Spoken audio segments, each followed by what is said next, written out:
Welcome to Drawliper channel, and in today's video I am going to show you how to turn on mobile hotspot in your Android phone.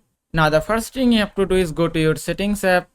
Now from here go to connections and then go to mobile hotspot and tethering.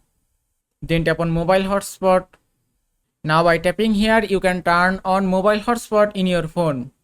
Now to enable mobile hotspot, at first you have to turn off your Wi-Fi. And it's done. Now you can see mobile hotspot is enabled and Wi-Fi is turned off. If you want to configure your mobile hotspot, just tap here. Now from here you can set your mobile hotspot network name. Also from here you can change your mobile hotspot password. And from here you can change your mobile hotspot frequency. You can choose 2.4 GHz or 5 GHz as you want. If I select 5 GHz and then tap on save, and it's done. Now your mobile hotspot is ready for use. Now if you go to home screen and then swipe from top to bottom, and here you can see mobile hotspot option. You can also enable or disable mobile hotspot from here.